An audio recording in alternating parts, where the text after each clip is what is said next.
మామూలు cross fit లాగానే ఈజీగా ఎలా ఉంటుందో చూద్దాము. మామూలు లైనింగ్ జాయింట్ చేసినట్లే చేయాలి.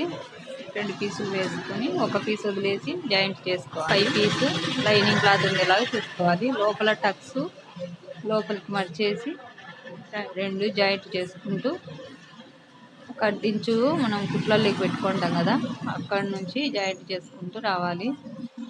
చేసిన తర్వాత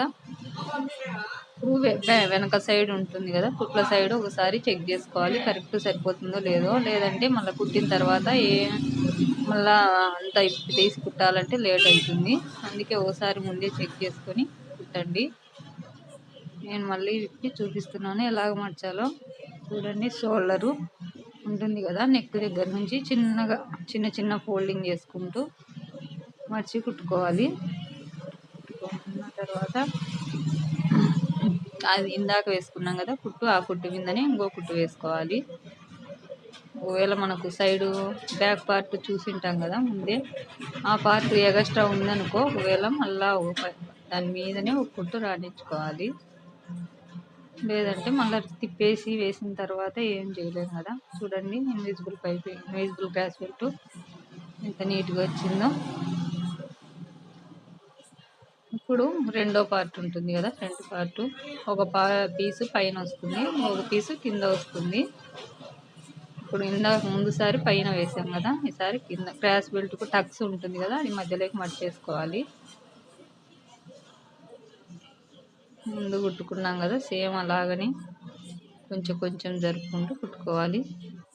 ఇప్పుడు మనం ముందు ఫ్రంట్ పార్ట్ చూసి కుట్టాం కదా, ఇప్పుడు కరెక్ట్ వచ్చింది కదా, అదే పార్ట్ ఇప్పుడు కరెక్ట్ వచ్చిందో లేదో ఒకసారి చూసుకోవాలి. చూడండి, కరెక్ట్ వచ్చిందో లేదో చూశారు కదా. అదే ఇందాక మర్చాం కదా, అలాగనే మర్చుకోవాలి. షోల్డర్ దగ్గర నుంచి చిన్నగా మడతలు వేసుకోవాలి. లేదంటే కుట్లు లోపలికి పడిందంటే మళ్ళీ తీయడం చాలా కష్టంగా ఉంటుంది. చూశారు కదా లోపలికి ఎలా హోలింగ్ అయిందో. అదే కుట్టు మీదే మళ్ళీ కుట్టుకోవాలి. ముందు వేసి ఉంటాం కదా కుట్టు, ఆ కుట్టు మీదనే కుట్టుకుంటూ రావాలి. కుట్టేసాం కదా, రివర్స్ చేసుకుందాము. చూడండి, ఇప్పుడు కరెక్ట్ వచ్చిందో లేదో ఒకసారి మళ్ళీ చూసుకోవాలి.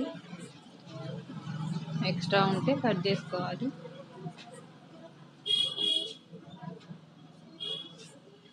చూడండి ఎంత నీట్గా వచ్చిందో ఇన్విజిబుల్ క్రాస్ బెల్ట్. ఇలాంటి మంచి మంచి టిప్స్ కావాలనుకుంటే లైక్ చేసి సబ్స్క్రైబ్ చేసుకోండి.